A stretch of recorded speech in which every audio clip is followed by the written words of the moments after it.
So I've just borrowed Jake's torch and we've turned off all the lights.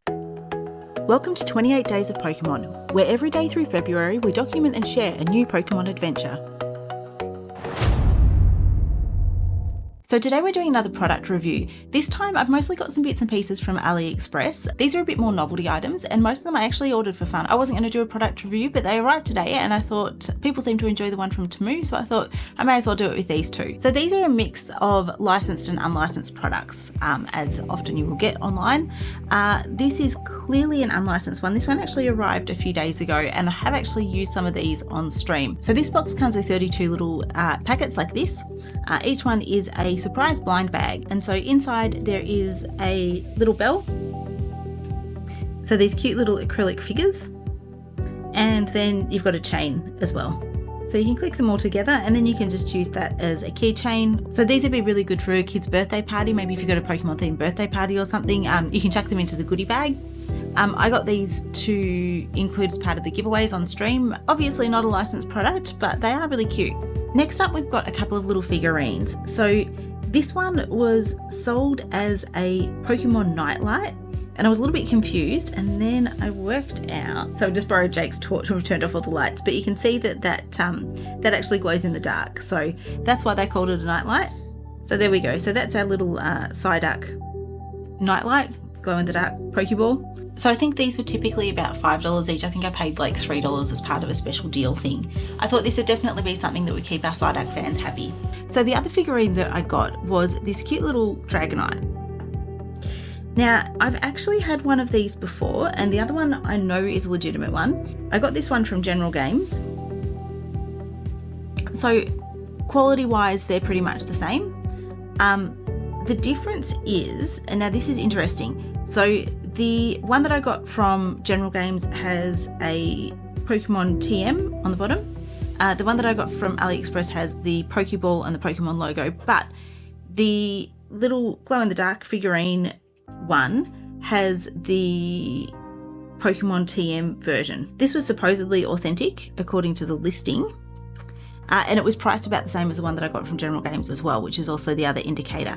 Now, the interesting thing is the Pokeballs are different, but they've both got a supposedly authentic Pokemon label on the bottom. So it could just be that they're for different locations. So they're really cute and they're just some fun little additions to chuck up on the shelf up the back. So next up is a hat that I got for Jake to wear. Jake does occasionally like wearing hats on stream, and I thought that this one would appeal to our audience. I did think this was funny. Psycho Quack is actually Psyduck in French, I found out. So we have a French Psyduck hat.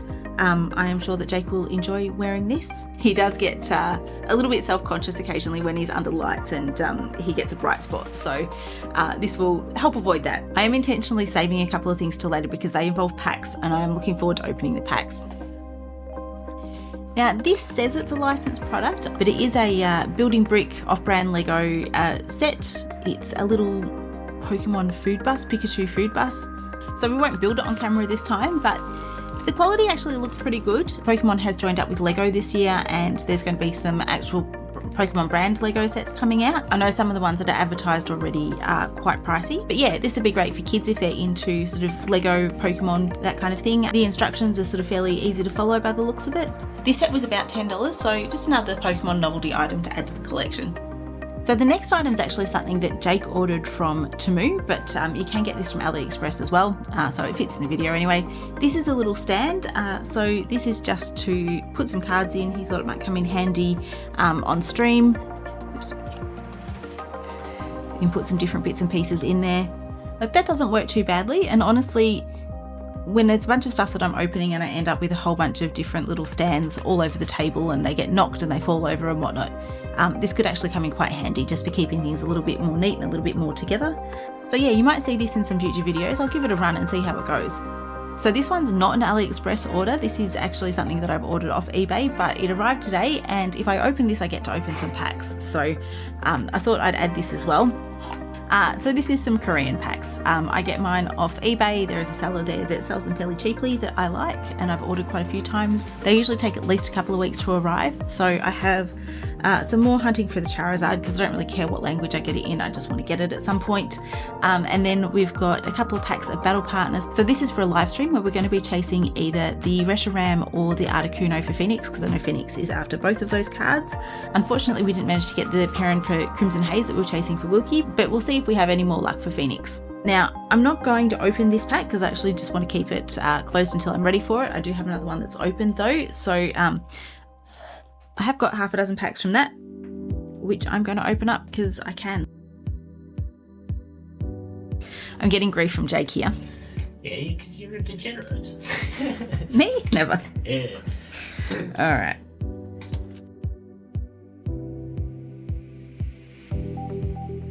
Yeah, Mr. Reavers, that was the last card that we needed in the reverse holo for Phantasmal, when we were doing the hunt for that at the market.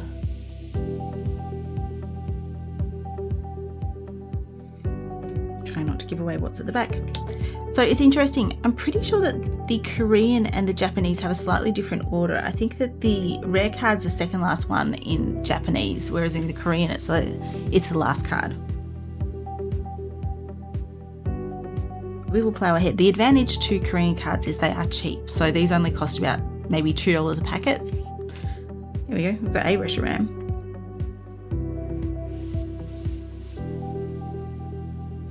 But I do enjoy opening these just for something cheap to open if I'm bored.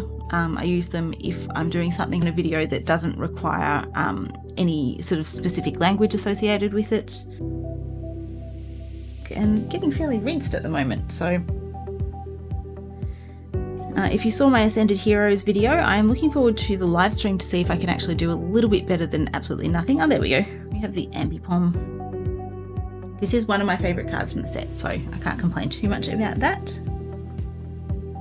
I'm not sure if I actually had it in Korean yet or not. So there we go. I managed to slip in a little bit of a Korean pack opening. And now we have what I'm super excited about. This is a genuine product. This is a blind box, but it's a blind box that they actually open and reseal. So they check for you what's in there, and you actually get to pick. I was kind of lucky because the one that I wanted was one of the less popular ones. So that meant that it was a little bit cheaper. So we have our very exciting moisture absorbent patch. We have our base, so you've probably seen quite a few people open these before. There've been quite a few around the internet already. That's our figurine. Our cards back there. So this is our little stand thing.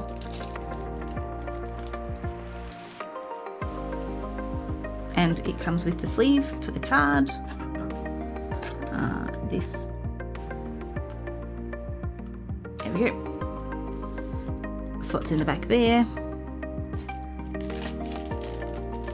And then we have the figurine. I've been really keen to get my hands on one of these, but buying them in a blind box was going to get really expensive really quickly. There we go. So we have our little Porygon. So there's actually a little directional socket on the bottom there, so we stick that on. And then we have our Porygon card to match. It didn't come with packs. This was supposed to come with packs, I thought. Alright, so looking at the listing, it doesn't say that you get the packs with it, but it doesn't say that you don't get the packs with it either. So when it talks about the booster there, it's talking about the promo card and then the little figure that comes with it.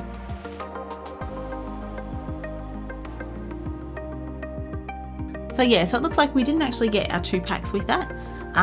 But we do get the Porygon figurine and we do get the card, and it is cheaper than what it is to buy the packs individually for this one, because Porygon is one of the less popular Pokemon out of the set.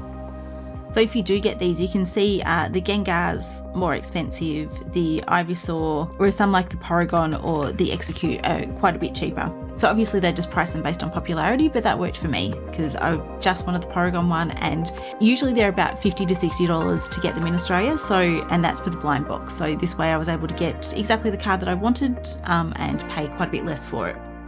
So thank you for watching. Hopefully that's given you some new ideas of ways to spend your money, and we'll see you tomorrow at 8:30 for our live stream.